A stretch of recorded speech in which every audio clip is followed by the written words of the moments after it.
the Cleveland Browns, in many ways, I think that Baker was set up to fail. I mean, he went to the organization that was the worst ever in North American sports and brought them to the playoffs and won a playoff game and beat one of their arch nemesis, Pittsburgh Steelers, for the first time on the road in forever. So for a guy that was set up to fail, he did have a lot of successes. It's just time to start writing a new chapter. The quicker he moves on but doesn't forget, the better for Baker Mayfield.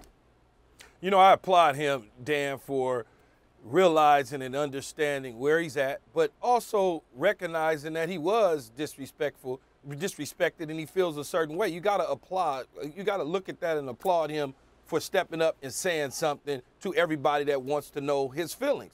When you are Baker Mayfield, there's no question about it. When you go through 4 head coaches, as he said, right, multiple offensive coordinators, it's hard no matter what position you play to thrive under those circumstances, and he laid it out a perfect timeline. He went from 19 to 20 to 21 and gave us an insight on the way things were set up for him to both succeed and to fail at the same time. It wasn't perfect. There's no stretch of imagination to make you think it was. But here's what I would say to Baker Mayfield.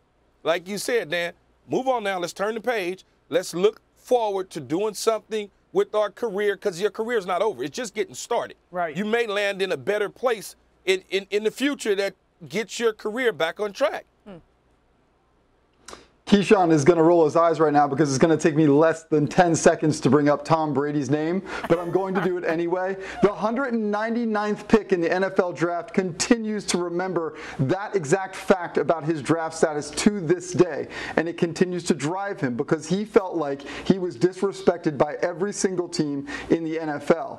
Now, he uses that to fuel him, and I think Baker Mayfield will use this to fuel him. But as Dan said, as long as you're fueling it, understanding that there were things that put you in this situation, that's healthy.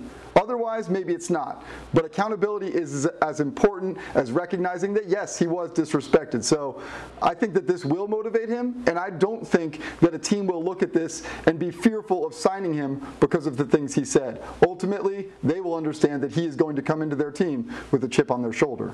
Yeah, oh, go ahead, Key.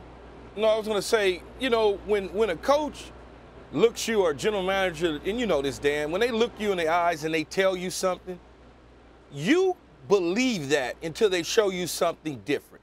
Clearly, they had a conversation with him, whatever it was about staying in Cleveland or trading him or whatever it was, he felt that they disrespected him because they told him one thing and did something totally different.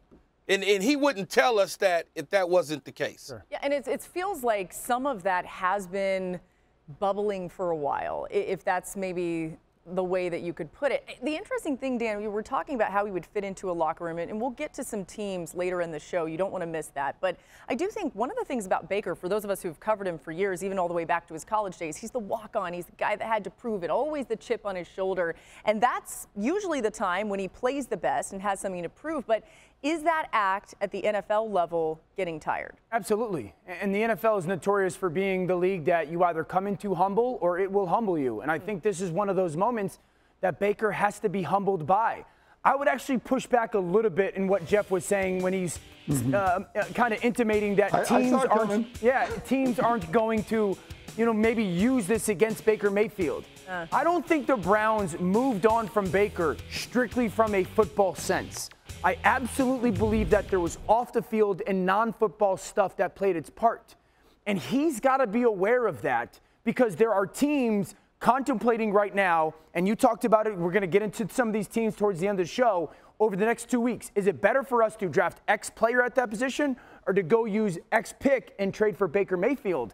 And the more that he shows to those teams, this stunk, but it's made me better. I've moved on, and I'm going to be a better player, person, and leader for it for your organization, the better it is for Baker Mayfield. Thanks for watching ESPN on YouTube. For live streaming, sports, and premium content, subscribe to ESPN+.